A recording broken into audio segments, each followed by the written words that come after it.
À dire. Comme il y a d'autres choses à dire sur d'autres sujets, je voudrais qu'on passe à l'emploi. Ce sera certainement aussi l'un des sujets essentiels de votre campagne électorale. C'est un des sujets, en tous les cas, essentiels de la campagne qui se déroule actuellement. Alors, vous le savez, chaque parti politique présente ses solutions. Les syndicats, de leur côté, font la même chose. Et ce matin, la CFDT présentait son programme, un programme qui se caractérise essentiellement par la réduction importante, mais programmée, de la durée du temps de travail. Jean-Marc Hilous vient d'ailleurs de rencontrer, pour avoir un peu plus de détails, Michel Rolland, le numéro 2 de la CFDT. Nous proposerions qu'il y ait 3 séries de choses qui soient faites tout de suite. D'abord, un volet social.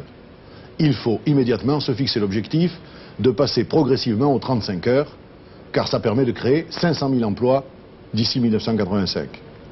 Et parallèlement, de s'attaquer toujours sur le plan social au problème des inégalités. Donc discuter en même temps de la réduction du temps de travail et de l'évolution des salaires réels, mais aussi du salaire minimum et des prestations sociales. Ça, c'est la première urgence. Deuxième, il faut que sur le terrain économique, le gouvernement aussi ne laisse pas passer de temps, quel qu'il soit, pour s'attaquer à ce que nous avons appelé des programmes d'urgence qui s'imposent. Nous en voyons en gros 4 de ces programmes d'urgence. Le premier, de toute évidence, c'est un vaste programme d'économie d'énergie. Deuxièmement, c'est un vaste programme de reconquête du marché intérieur. C'est un vaste programme de rénovation des services publics et c'est un programme d'accélération de l'effort de construction.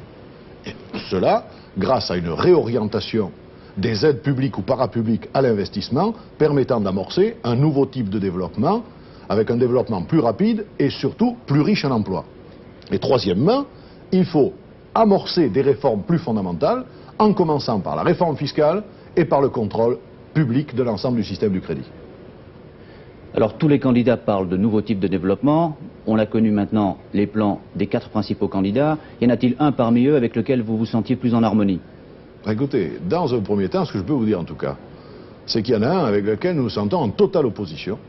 C'est celui du candidat Giscard, qui ne propose, jusqu'à présent en tout cas, que des mesures qui ne sont que des palliatifs à la situation de l'emploi et qui ne peuvent pas constituer des créations d'emplois durables. Il propose de retarder l'entrée des jeunes sur le marché du travail, il propose d'avancer la sortie des vieux, de renvoyer les femmes chez elles et les immigrés dans leur pays d'origine. Ça n'est pas une politique de l'emploi, c'est un moyen de camoufler les choses, de diluer le chômage, de diviser les travailleurs.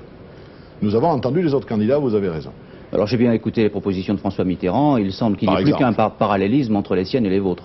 Écoutez, ce qu'il y a de sûr certainement, c'est que compte tenu de ce que je viens de vous dire, de la manière dont nous jugeons l'insuffisance et le caractère illusoire des propositions de Giscard, nous nous trouvons plus proches des propositions des candidats de gauche que des candidats de droite. Alors, Michel Capot, vous aussi, je pose un